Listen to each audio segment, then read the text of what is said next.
तिमी मेरो आमाको प्राण थियौ। तिमीलाई बचाउन मैले आफ्नो तर्फबाट हुने हरेक कोसिस गरेँ, तर सकिनँ। तिमीलाई यसरी टड्पाएर राखिराख्नुभन्दा बरु मुक्ति दिनु उचित लाग्यो। सक्छौ भने माफ गरिदेऊ मलाई।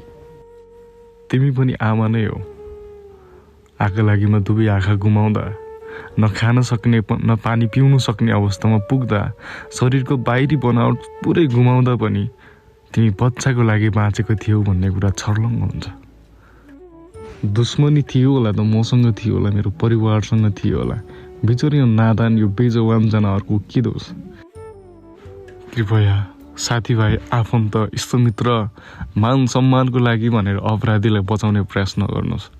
आज मसँग यस्तो खालको गतिविधि गर्न सक्नेले भोलि तपाईँसँग पनि त्यही गतिविधि नदोहोऱ्याउला भन्न सकिन्न। यो घटनाले मेरी आमा विक्षिप्त बनेकी छिन्। उनको मानसिकतामाथि निकै गहिरो घाउ लागेको छ। मैले उनलाई सम्झाउन सकेको छैन, बुझाउन सकेको छैन।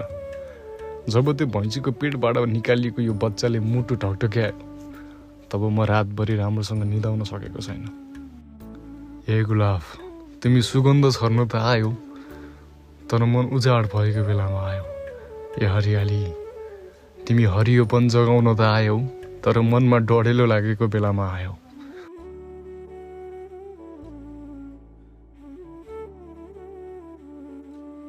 कुनै समय काली भनेर बोलाउँदा दौडेर नजिकाउने त्यो भैँसी आज आफ्नै आँखा अगाडि यसरी टाढा जाँदा मन सम्हाल्न सकिरहेको छैन।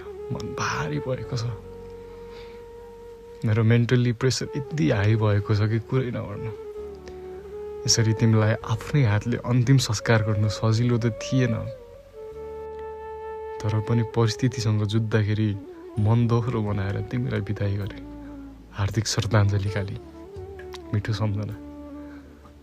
तिमीले मेरो लागि दिएको यो बलिदान यसै खेर त जानेवाला छैन। म त्यसलाई यसै छोड्नेवाला पनि छैन।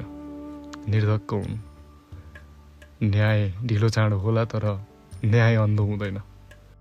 जसको लागि तिमी बाँचिरहेको थियौ, जसको लागि तिमी सास लिइरहेको थियौ, उसलाई मैले तिम्रै काखमा राखिदिएको छु। न्यायमा ढिलो चाँडो होला, तर न्याय अन्धो हुँदैन।